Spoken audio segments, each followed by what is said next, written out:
une forte baisse de son prix, donc des taux qui sont plus élevés, qui viennent empiéter sur la valorisation, qui viennent frapper la valorisation des actifs financiers en général, donc pour ce qui est de la France en tout cas, et qui du coup vient faire qui vient abaisser le prix de tous les actifs.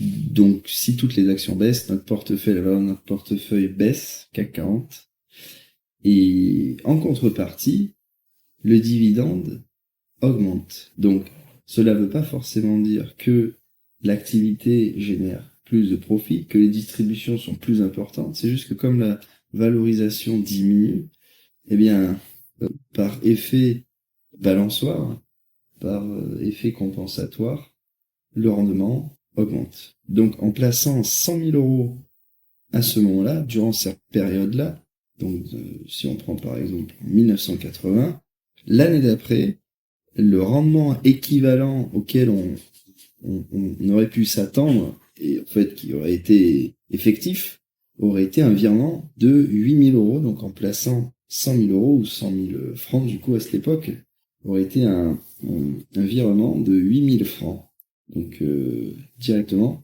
sur notre compte titre, par exemple, ou sur notre compte de niche fiscale, assurance vie ou autre, pour n'importe quel type d'investisseur. Voilà.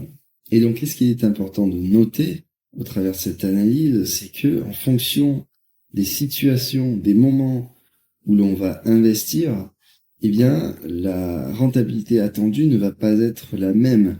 Parce que si on avait investi à ce moment-là, en 1950, on aurait connu une rentabilité donc plutôt faible de notre capital dans un premier temps. Ensuite, la valeur de notre portefeuille aurait fortement descendu avant de remonter, ok, et d'encore redescendre. Donc on investit en 1945, admettons, et on se retrouve là en 1960, par exemple.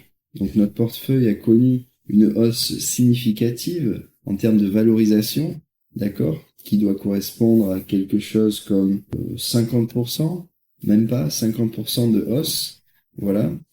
Et donc, sur une période allant de 45 à 1960, donc 15 ans, et notre dividende qui nous rapporte donc à ce moment-là, donc sur notre valorisation a augmenté, donc j'ai placé mes 100 000 euros en 1945.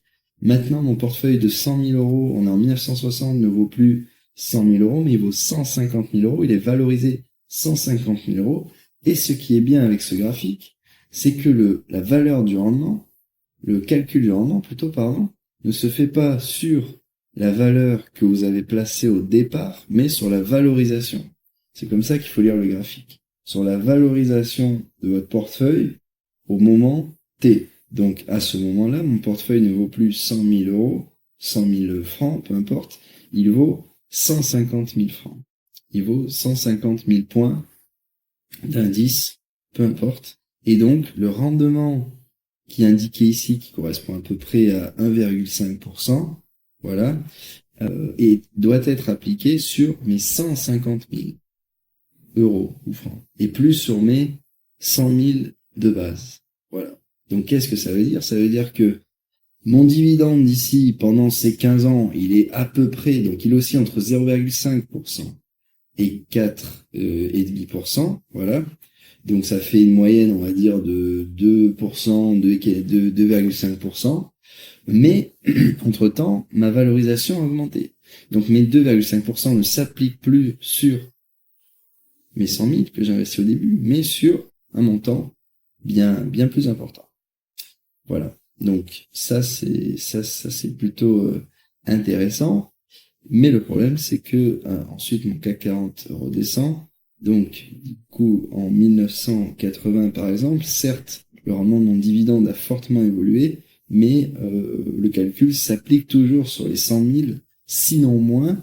Là, on peut observer que